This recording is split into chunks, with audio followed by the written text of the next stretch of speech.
അപ്പോൾ അത് വെറുതെ പറഞ്ഞ് എന്തിനാന്ന് പറഞ്ഞാൽ അവരെ ചാരി ഒരു ഒരു ഒരു മുസ്ലിം ധ്രുവീകരണം, അവരെ ഒറ്റപ്പെടുത്തുന്ന ഒരു സമീപനം കൊണ്ടുവരിക. അതുവഴി ഈ അതറിങ് എന്ന് പറയുന്നത് ഒരു വലിയ കലയാണ്.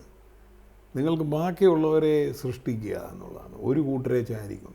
അതുകൊണ്ട് ഈ മലബാർ ഏരിയയിലെ രാഷ്ട്രീയം മുസ്ലിം ലീഗിൻ്റെ കീഴിലും UDFിൻ്റെ കീഴിലും ഒരു മുസ്ലിം കൺസോൾട്ടേഷൻ ഉണ്ടായിരിക്കുന്നു.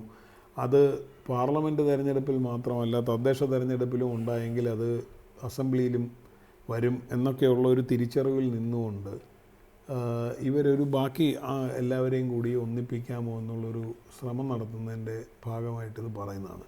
അല്ലാതെ ജമാഅത്തിന് കേരളത്തിൽ യാതൊരു ഇമ്പാക്റ്റും ഉണ്ടെന്ന് ഞാൻ വിചാരിക്കുന്നില്ല. പിന്നെ CPMൻ്റെ ഒഫീഷ്യൽ പൊസിഷൻ എന്ന് പറയുന്നത് മുസ്ലിം ലീഗ് ഒരു വർഗീയ പാർട്ടിയാണെന്നാണ്. ഇത് VS ഒക്കെ എല്ലാ കാലത്തും പുലർത്തിയിരുന്ന സമീപനം അതാണ്. അതുകൊണ്ടാണ് ഈ INLന് 27 വർഷം മുന്നണി കയറാൻ പറ്റാതിരുന്നത്. VS മൗനിയായതിനു ശേഷമാണ് അവരെ മുന്നണിയിലെടുക്കുന്നത്. അപ്പം ഇത് വർഗീയതയ്ക്കെതിരായിട്ടുള്ള പോരാട്ടമൊന്നുമല്ല. ഇതൊരു 6 മാസം മുമ്പ് ഇതേ AK ബാലൻ പറഞ്ഞ എന്താണ്, UDFിൻ്റെ കയ്യിലെ കീറസഞ്ചിയാണ് മുസ്ലിം ലീഗ് എന്നാണ് അവർ കോൺഗ്രസ് വിചാരിക്കുന്നത്. അതുകൊണ്ട് നിങ്ങളവിടെ നിൽക്കുന്ന നഷ്ടമാണ്, ഇങ്ങോട്ട് പോരൂ എന്നാണ് പറഞ്ഞുകൊണ്ടിരുന്നത്.